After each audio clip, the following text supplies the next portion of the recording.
लेकिन विनोद जी, एक बात ये भी है कि आपकी पार्टी इतनी सहनशील ज़्यादा हो गई है कि आप गालीबाज और गोलीबाज प्रणव चैंपियन पे कोई कार्रवाई नहीं करते, और फिर पहाड़ी समाज को साला और ये कहने वाले प्रेम को भी आप ऐसे ही जाने देते हैं। नहीं, इस बारे में खेद प्रकट हो गया है और पार्टी ने बाकायदा, मैंने कहा ना, उसका संज्ञान लिया है।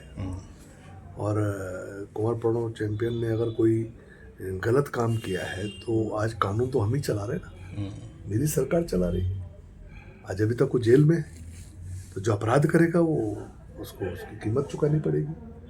तो कानून अपना काम कर रहा है, तो आप ऐसे कैसे कर सकते हैं कि भारतीय जनता पार्टी कुछ नहीं कर रही है? मेरी सरकार अपना काम कर रही है, मेरी पार्टी अपना काम कर रही है।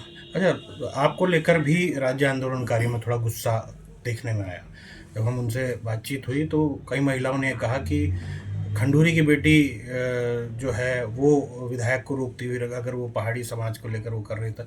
वहीं जो हमारे आंदोलनकारी थे, जो लिखित आंदोलनकारी हैं, वो वहाँ पर विरोध नहीं किया उन्होंने, ना उनके बयान आए। देखिए, सदन की अपनी एक मर्यादा होती है। हम सिर्फ विनोद चमोली नहीं हैं, हम विधायक भी हैं, एक पार्टी के कार्यकर्ता भी हैं, उत्तराखंडी भी हैं, तो सदन के सदस्य भी हैं। सदन में कुछ भी अब मर्यादित हो रहा है तो उसको रोकने का काम अध्यक्ष का है, वो अपना काम कर रहे हैं। वहाँ पर कोई विषय हमारे लिए आता तो हम उस पर बात करते, और ये इत्तेफाक रहा कि जब ये विषय चला है, ये मुद्दा था, मैं सदन में था भी नहीं। मैं होता तो शायद उसको संभालने की कोशिश भी करता, जितना मर्यादित रहते हुए सदन के जो मूल्य हैं उसके अंदर रहते हुए मैं प्रयास करता कि इस तरह की स्थितियाँ न हों, लेकिन मैं उसमें था नहीं। लेकिन उसके बावजूद सबने अपनी भूमिका निभाई है। अब सदन से हम एक तरफा मैसेज तो नहीं दे सकते, सदन में चीज़ों को व्यवस्थित करने का काम होता है, बैलेंस करने का काम होता है।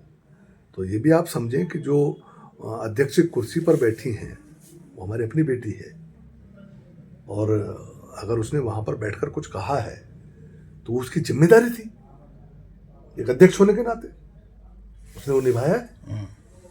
तो इसको अन्यथा नहीं लेना चाहिए। हम लोग अपने लोगों को टारगेट करके, और अगर उसको गलत दिशा को में मोड़ेंगे तो हम स्वयं में कमज़ोर हो जाएंगे।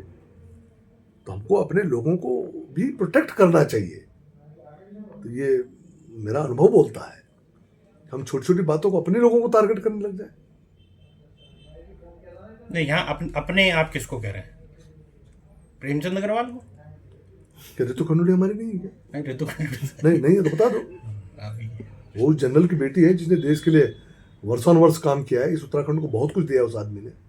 उसकी बेटी है, वो आईएएस की पत्नी है, जो कैबिनेट सेक्रेटरी हुआ हमारा, जो हमारे पहाड़ का है, जिसने कोरोना जैसे काल में पूरे देश को बचाने का काम किया होगा। उसकी बेटी भी है, उसकी पत्नी भी है। तो क्या वो हमारी नहीं है क्या? क्या हम एक बयान के आधार पर उसके पूरे जीवन को टारगेट कर देंगे? या विनोद चमोली अगर नहीं बोला, उस दिन था नहीं वहाँ पर, तो क्या विनोद चमोली के योगदान को आप नकार देंगे? क्या आप ही उत्तराखंडी, हम नहीं है क्या? क्या हम क्या इतने मरे हुए हैं क्या? क्या हमारा जीवट लोगों ने देखा नहीं है क्या? अरे जहाँ नहीं बोल पाते वहाँ बोलते हैं। या तो कोई मीडिया में तो कोई भी बोल सकता है, लेकिन बंदूकों के सामने बोलने वाले बहुत कम लोग हैं, जिनमें समझे से लोग हैं। क्या उसको नकार देंगे? नहीं हो सकता ऐसा। अगर आप ऐसा करेंगे तो फिर उत्तराखंड के साथ आप अन्याय करेंगे। एक जो ये पहाड़ मैदान की जो बातें लगातार सोशल मीडिया और इन तमाम चीज़ों में जारी है, आपको नहीं लगता कि ये अब थोड़ा बंद, अब खत्म होनी चाहिए? मैं पहले ही बोला ना आपको, इस विषय को समाप्त करें। अब जितना पब्लिक डोमेन में आना था, जिसने अपनी प्रतिक्रिया दे दी, अब विकास को और आगे बढ़े। अब पहाड़ के हितों के बारे में काम करें, जो भू कानून उस पर चर्चा करें, उसमें जो अच्छाई है उसको सराहें, कुछ कमियां दिखाई पड़ती हैं तो उसको सामने लाए, ताकि आगे भविष्य में, मैंने कहा है कि इसमें अभी बहुत गुंजाइश है काम करने की।